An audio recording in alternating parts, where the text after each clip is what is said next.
Yes, tukulisa mukumulamoko okutubaddemu akaddaako katugenda maaso Omunnyo Ku Makya mukadde kantubera tugenda tulabe ate bannaffe empapula ez'ebweru w'eggwanga zo ziwandiise biki oba oli abyefaananyizaako ne waffe wano mu ggwanga erya Uganda. Olupapula olwa Daily Nation lufuna mu ggwanga erya Kenya luwandiise ku nteekateeka ez'okuziika era omukulembeze w'eggwanga erya Zambia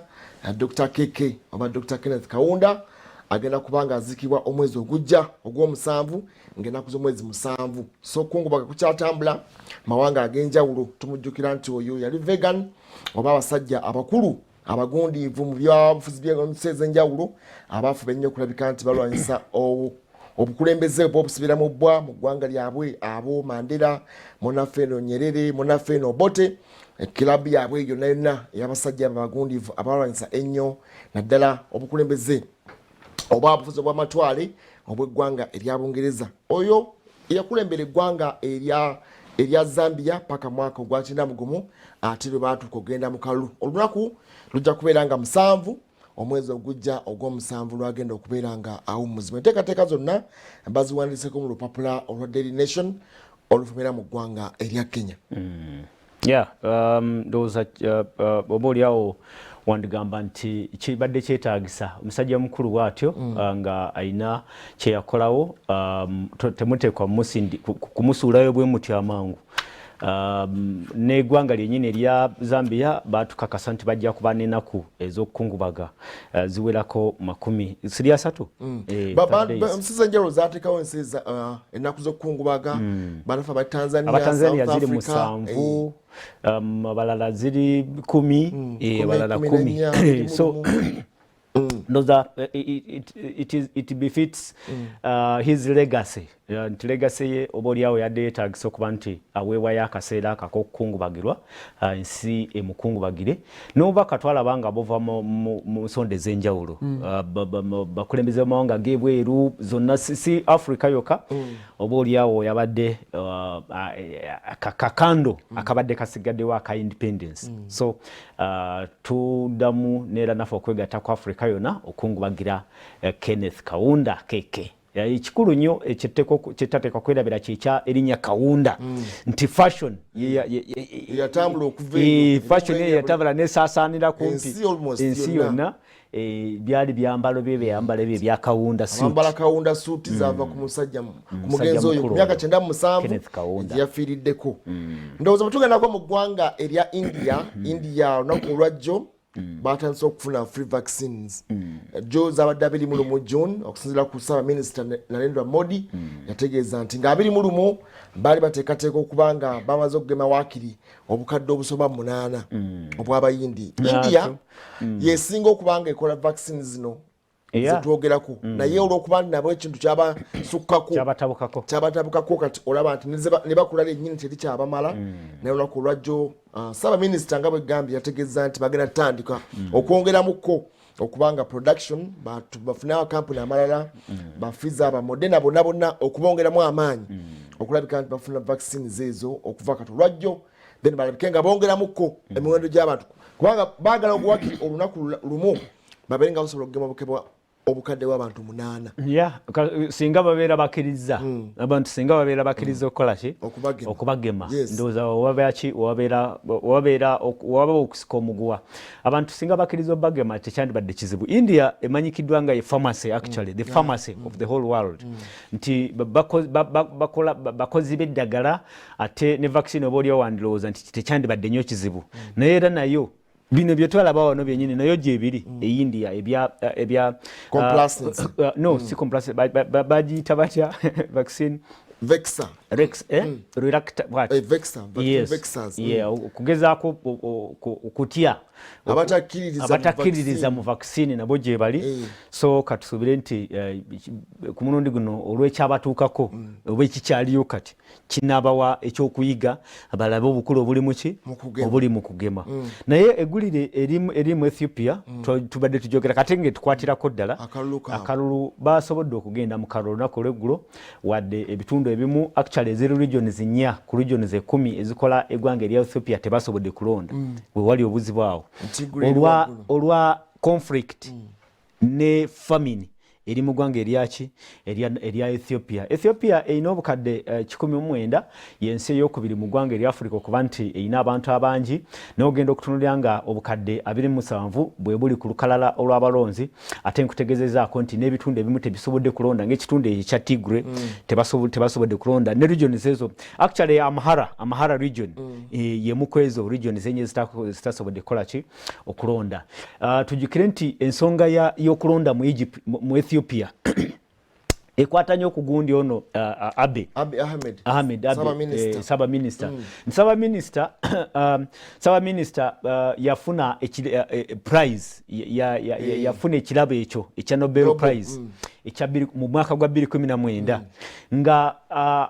alabikiddwa nga agenda okufuuka muzaŋŋanda mu region eyo Horn of Africa. Naye kati mu kiseera kino kyennyini olw'entalo eziri ewuwe n'okulowoozebwako nti alina ekitundu kimu kyanyigiriza eky'eggwanga erire lyennyini bye bireese okubuusabuusa nti n'ekirabo kye bamuwa ekyo ekya Nobel Peace Prize oba oliawo kitandise okubuusabuusibwa aganya okutebenkeza akatundu oba alinga alemeddwa okutebenkeza ewuwe kati ate tosobola kubanga ate mu ntandikwa gwe wakungirizibwa okukola ki ate nga ne mu kiseera kino alowoozebwa nti ekibiina kye ekya National Prosperity Party kyekijja okuwangula with landslide okitegeera mu kalulu kano opposition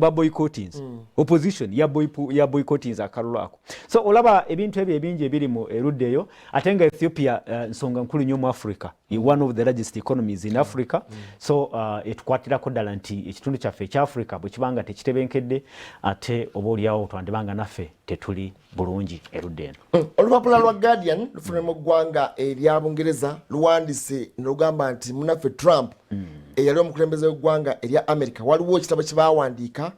kibayita nightmare scenario bavudde ne bamulumiriza nti COVID nga yakajja mbu yateekawo oba bwe yali mu White House mu lunaku olumu ng'ali ne ba aides be yagamba nti buli modde wa COVID-19 bamutwale mu Guantanamo Bay babeere bamusindika mu Guantanamo Bay erikkomera ery'Ecuba eyo likambwe nnyo tujuga nti n'abo abaagenda maaso kubanga bakola obulumbaganyi obwa 9 September 11 September bakola embeera yemba bakwata ne babatwala mu Cuba eyo kati yagamba nti ye yali tamanyi kiri mu COVID-19 ng'agamba nti oba olyawo we can't import goods and then we import COVID-19 okuva mu ggwanga erya China kati ng'agamba nti abo bamuleeta tubakwate mu mbonereza enzibwe ennyo tubatwale tubateeke mu kkomera naye ndowooza bagenda bannaffe ba Anthony Fauci ne bagenda nga bamuadvisinga mpolampola nti buno obulwadde it is a respiratory syndrome omuntu asobola okuba nga ali nabwo mpolampola tobufuna nti obeera oyagadde mu mbeera bwe naye ndowooza bawandiise ne bagamba nti ebintu yazzenga ayogera ebiseera ebisinga ebiri controversial ennyo nga ye ate first citizen oba oliawo nti ate n'obutakwatana bwe yalina tujjukira Trump nga jjukira gavana wa New York omunaffe Andrew Cuomo embeera y'okulabika nti bakwasa ebiragiro bakilasinganga nnyo ye enkwata y'ebintu by'olabika nti oba oliawo ye kyeyagalanga oba oliawo ekyamugira overhead nga kyateekawo kyekyo kyennyini nti abawandiika bajja kuwandiika era bajja kukoowa ku Donald Trump nti Donald Trump yali mukulembeze ne abamu bayinza okukiyita loose cannon nti essaawa yonna ye yali asobola okwogera buli kyonna yali asobola okukyogera ekimujjidde kyonna ate yakola nnyo ensobi okusingira ddala mu nsonga eya COVID-19 mu ntandikwa ate oba oliawo byandibanga bye bimu kati ebiviiriddeko ensonga kuba jjukira nti America okubeera mu ntandikwawo okusooka okutwala COVID-19 ng'etali nsonga naye kennyini n'atuuka okulwala COVID-19 okitegeera oba oliawo waliwo n'abakyalowooza nti oba oliawo kyekyaviirako n'Abamerika bangi okukola ki okufa okukwatibwa ekirwadde kya COVID-19 eyo engeri gye tunulira COVID-19 nagitwala ngayo olusaagwa n'atandika ogiyita China flu oba kungu flu nagiyita China virus okitegeera so okwogera ebyo omanye mbu babatwale mu kabula muliro oli owa Guantanamo Bay byonna byolaba nga byali nga bintu bya kusaagirira bwe biti jujukira bwayagamba abantu tubanywe sanitizer okyajukira nti kanwa nedda teketaagisa unywa bunywi sanitizer so abawandiika ku Donald Trump bajja kuwandiika naye oba oliawo siye muntu ensi kati gwe kyasobola okutwala nnyo serious ojukira ensonga za hydroxychloroquine kuba naye yamuyamba okubanga adde engulu naye yasooka n'abiwakanya nti bamugende ku drug list amuggyeko oba yali yavaako dda naye oyo ne munnaffe omukulembeze gw'eggwanga erya Brazil Jair Bolsonaro ndowooza baakwata bye ekintu kino olaba nti kati ekigweredde nti America era yesinze okufiirwa abantu abangi era Brazil yekwata ekyokubiri Brazil eri mu kyakubiri America bali miliyoni emitwalo 68 mu America ndowooza kati then Brazil bali mu mitwalo 45 so olaba nti enkwata y'ekintu erabika nga ate yaviiddako obaoliawo ogenda nga kisaasaana bano bannaffe aba India olaba Narendra Modi naye enkwata yakikwatamu nga bagenda mu byokulonda nti ekyo ate olaba kati Joe Biden ate ye mask man kyamuyamba Joe Biden ojjukira ne mu campaigns ye yatandikirawo nga ye amanyi nti obaoliawo akawuka kandibanga si kakusaaga so ate olaba ne gundi radical strategies kati zaze nazo ez'abantu okugemebwa mu bwangu biki byonna ebyo ndoza olaba nga ye ali ku kituufu ate akuwa kifaananyi kya statesman Biden kuba obaoliawo kifaananyi kya statesman yennyini Donald Trump sirowooza nti n'ensi naye ejja mutwala nnyo serious ejja muleka mu lubu lw'aba president aba America abaoliawo abataakola ki abaalinga abasaaga ate ne background ye tugimanyi yali muntu wa lusagosago ali mu wrestling muzanyi bwaki mu firimu okitegeera so abafirimu bavaayo ne batereera nabo ne batereeza ebintu tulaba abasambi tulaba abazannyanga ku ngufu ne bajja ne batereeza ensonga naye ate bw'obanga oli mukulembeze bw'oba oli mukulembeze ow'eggwanga nga America otekwa cutting figure ne character yennyini ng'eri ya statesman I look at Biden ndaba nga Biden akola ekyo kyennyini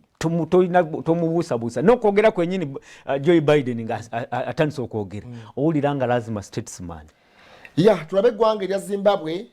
Zimbabwe naye bitabuseemuko vaccine zibaweddeko ate nga bagenda mu third wave batidde okugenda mu third wave ey'ekirwadde kuba baali bagamba nti bayi omwezi ogw'omukaaga guno nga 15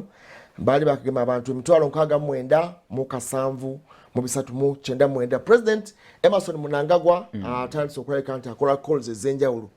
bonna basobola okubadduukirako babayambeko naye nga obaoliawo embeera ebatabuseeko 60% ey'obukadde 16 baali basuubira okubanga bagemye erabika nga ebaganyiiko era mu mbeera y'embo tugenda e Rwanda bano bannaffe wano balinaano baffe Rwanda nabo olunaku olwajjo cabinet yatudde neisa resolutions ez'enjawulo bayongedde okumyumyulamuko kafi bamujja ku ssaawa 3 nabo yazzeeyo ku ssaawa emu ey'akawungeezi kuva ku ssaawa emu mpaka ssaawa 10 ez'okumakya lwa mbeera eya COVID-19 basuspendinze social gatherings zonna president w'eggwanga eryo munnaffe Paul Kagame ate nga ekibuga Kigali ekibuga ekikulu ne province endala nazo bazisibye tebakyakiriza muntu genda kubanga azingiramu okusinzira ku minisita ebyobulamu ow'e Rwanda Dr. Daniel Nganije agambye nti ebintu byonna byatandikirawo mbagirawo era baagala kuleka nti bakendeeza ndowooza yeesibye nnyo ku ggwanga erya Uganda ensalo eza Uganda n'ensalo ez'eggwanga erya DRC nenga bwana Wamala obaoliawo yandibanga owekitiibwa Kagame yandibanga mutuufu obaoliawo kuba ye ewuwe tukimanyi nti eteeka libateeka era bwagamba lockdown oba bwayogera ku kweforcinga SOPs omanya nti zijja kukola ki ffe bwe tukimanyi bwe tutyo bandibanga obaoliawo kyebakola kirala naye ffe bwe tutyo bwe tukimanyi bwe kibanga kyekyo ekituufu mutuufu okwekwasa ki okwekwasa Uganda kubaffe embeera wano etabuse ku mulirwano ogwe kwennyini ate tukimanyi bulungi nti ewuwe abantu bakola ki bagenda n'abewuwe bali wano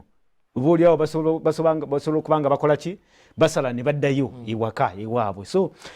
mutuufu otwekwasa bwabanga wakunyweza ekintu kyateekwaira kulabika nti akola ki ateekawo entegeka ey'okuziyiza